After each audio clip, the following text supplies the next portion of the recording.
Shalom sahabat aku dan dia, apa kabar Anda hari ini? Saya Anis Priambodo berdoa agar Anda dalam keadaan sehat dan bahagia. Pada pertemuan kali ini, saya mengajak Anda untuk belajar tentang respons terhadap janji Allah akan kehadirannya. Tuhan Yesus Kristus memberkati Anda dan selamat mendengarkan.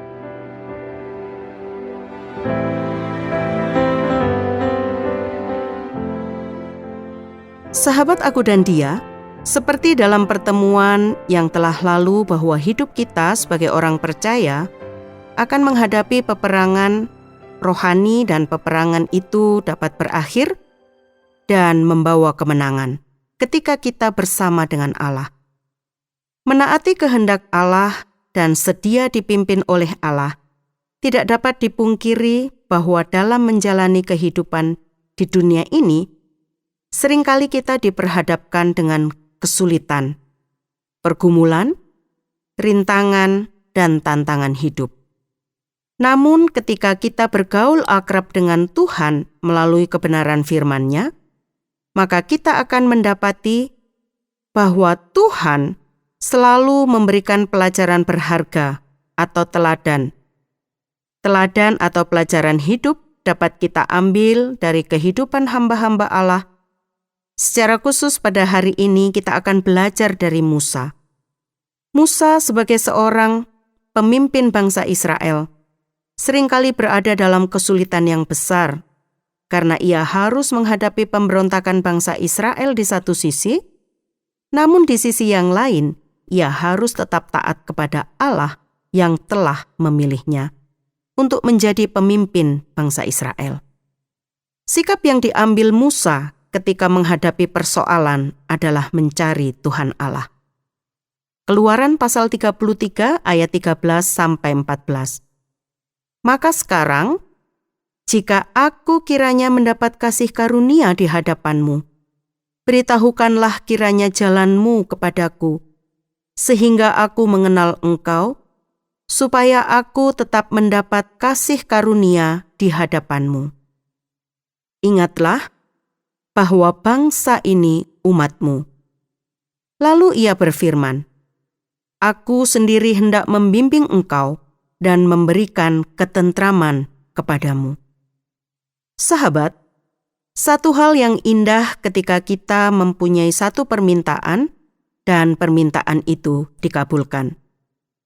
Pasti akan menimbulkan sukacita dan ucapan syukur. Inilah janji Allah kepada Musa. Dan jika kita sebagai umat pilihannya pada masa kini ingin beroleh janji itu, maka marilah kita datang kepada Allah seperti Musa dan memohon jika kiranya aku mendapat kasih karuniamu, beritahukanlah jalanmu sehingga aku mengenalmu. Kalau kita membuka dalam perjanjian baru dalam kitab Efesus pasal 1 ayat 17, Paulus berdoa meminta kepada Tuhan kita Yesus Kristus, yaitu Bapa yang mulia itu, supaya ia memberikan kepadamu roh hikmat dan wahyu untuk mengenal Dia dengan benar. Mengenal Allah dengan benar bahwa Ia adalah Immanuel, Allah beserta kita. Berarti Allah bersekutu dengan kita, meski Allah tak terlihat. Tetapi kita bisa merasakan kehadiran Allah sehingga kita dapat berkata seperti Daud di dalam Mazmur pasal 23 ayat 4. Sekalipun aku berjalan dalam lembah kekelaman, aku tidak takut bahaya. Sebab engkau besertaku, gadamu dan tongkatmu itulah yang menghibur aku. Tanda kekaripan Daud dengan Allah ditunjukkan dalam pola penulisan Mazmur pasal 23. Daud memakai kata ganti orang ketiga untuk sang gembala pada ayat 2 dan 3. Ia membaringkan aku di padang yang berumput hijau. Ia membimbing aku ke air yang tenang. Ia menyegarkan jiwaku. Ia menuntun aku di jalan yang benar oleh karena namanya. Tetapi ketika sampai pada lembah kekelaman, dengan segala macam ujian dan pencobaan, kata ganti orang ketiga berubah menjadi orang kedua. Aku tidak takut bahaya, sebab engkau besertaku. Gadamu dan tongkatmu, itulah yang menghibur aku. Hal ini menunjukkan keakraban persekutuan Daud dengan Tuhan. Sahabat aku dan dia, penyertaan Tuhan sangat jelas diungkapkan oleh Tuhan Yesus dalam Injil Matius. Dan ketahuilah, aku menyertai kamu senantiasa sampai kepada akhir zaman. Matius 28 ayat 20. Bagian akhir. Janji bahwa Allah akan hadir dalam seluruh kehidupan kita, dimanapun dan bagaimanapun keadaan kita, ditunjukkan oleh Allah dalam budaya bangsa Israel. Persekutuan yang akrab dengan Allah itu dinyatakan dengan kehadirannya melalui berkat-Nya. Di dalam Bilangan pasal 6 ayat 24-26. Tuhan memberkati engkau dan melindungi engkau. Tuhan menyinari engkau dengan wajah-Nya dan memberi engkau kasih karunia. Tuhan menghadapkan wajah-Nya kepadamu dan memberi engkau damai sejahtera. Cahaya wajah Tuhan yang diarahkan kepada umat-Nya adalah merupakan ungkapan yang lazim tentang bimbingan Tuhan. Apabila Allah menghadapkan wajah-Nya, berarti ada berkat dan perkenanan dari Allah. Jika kita mengalami persekutuan yang akrab dengan Dia, maka kita juga memiliki cahaya wajah-Nya. Kata-kata W. Spencer Welton, seorang utusan Injil pada abad 19 dalam bukunya Redemption Songs, masih tetap memiliki makna sampai pada hari ini. Demikian bunyinya. Aku sudah melihat wajah Yesus, dengan kasih Ia tersenyum padaku. Hatiku dibuatnya penuh dengan sukacita, jiwaku penuh dengan gairah. Bekas-bekas duka cita yang mendalam pun tenggelam dalam cahaya kemuliaan-Nya. Aku melihat wajah Yesus, suatu penglihatan yang sangat indah. Dan oleh karena sudah kulihat keindahan-Nya, segala sesuatu lainnya kuanggap rugi. Dunia, kemasyurannya dan kenikmatannya, bagiku sekarang hanyalah sampah. Terangnya telah mengusir kegelapanku. Senyumnya, oh betapa manisnya. Aku sudah melihat wajah Yesus. Aku hanya mampu mencium kakinya. Wajah-Nya seperti terang pada jalan kita. Cahaya lainnya bagaikan pudar bila dibandingkan dengan Dia.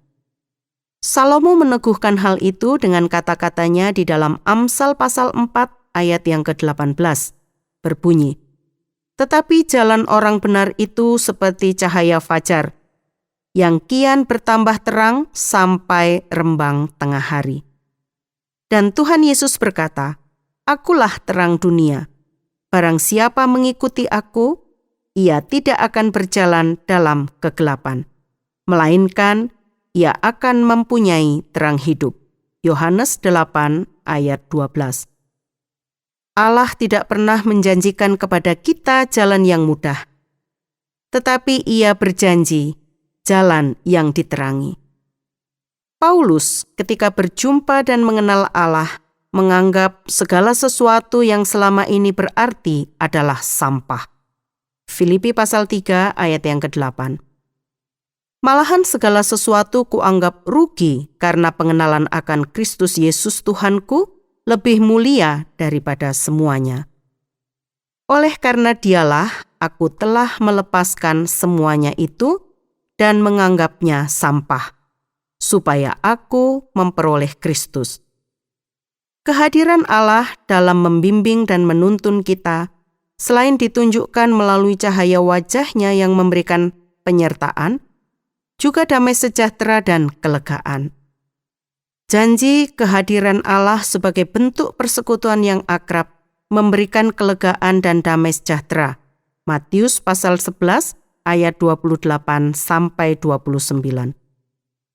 Marilah kepadaku semua yang letih lesu dan berbeban berat. Aku akan memberi kelegaan kepadamu. Pikulah kuk yang kupasang dan belajarlah padaku. Karena aku lembah lembut dan rendah hati, dan jiwamu akan mendapat ketenangan. Sahabat aku dan dia, bagaimana kita harus merespon terhadap janji kehadiran Allah ini? Tentu saja kita datang mendekat kepada Allah. Sebab ketika kita ada bersama dengan Allah, maka segala sesuatu yang berat, kita dapat menanggungnya. Filipi pasal 4 ayat yang ke-13. Segala perkara dapat kutanggung di dalam Dia yang memberi kekuatan kepadaku. Kehadiran Allah memang tidak seperti kehadiran manusia yang jelas terlihat oleh mata jasmani kita. Namun, kehadiran Allah memberikan kita tuntunan, memberikan kita hikmat, dan mendatangkan kelegaan serta damai sejahtera.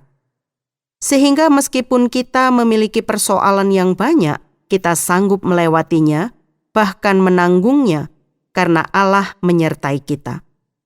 Seperti yang Tuhan minta untuk kita memikul kuk, kita dapat memikulnya sebab anugerah dan kasih karunia Allah menyertai kita. Kehadiran Allah memberikan rasa tentram. Ketentraman, ketenangan, dan damai sejahtera itu menunjukkan kehadiran Allah. Kita hanya perlu menerima semuanya itu dengan hati yang terbuka dan menjalani hidup dengan penuh ucapan syukur. Allah menawarkan perdamaian. Dengan Allah bukan hanya itu, Dia juga menawarkan perdamaian dari Allah. Kehadiran Allah meyakinkan kita tentang persekutuan yang akrab dengan Dia, cahaya wajahnya, dan belas kasihannya yang cukup bagi kita.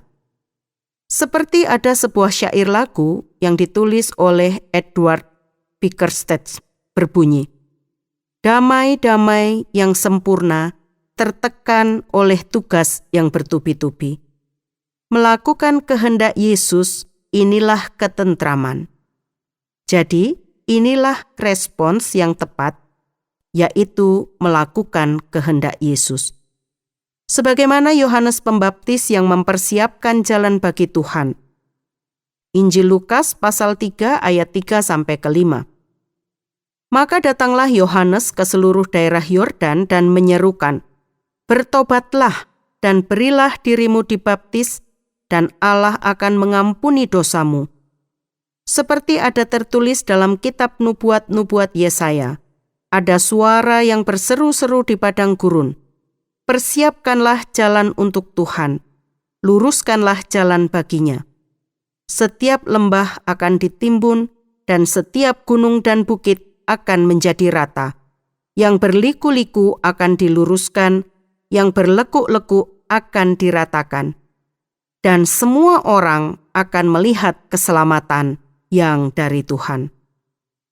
Sahabat, fokus kepada kehendak Allah akan membawa kita semakin mengenal Allah dan menikmati berkat-berkat Allah berdasarkan kehadirannya.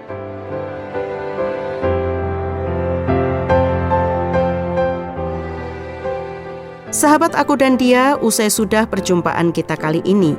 Bila Anda ingin membagikan kisah Anda atau Anda ingin memberi usul maupun pertanyaan, hubungi kami melalui SMS atau WA ke nomor 081 333 777 386. Saya Anis mohon pamit, sampai jumpa.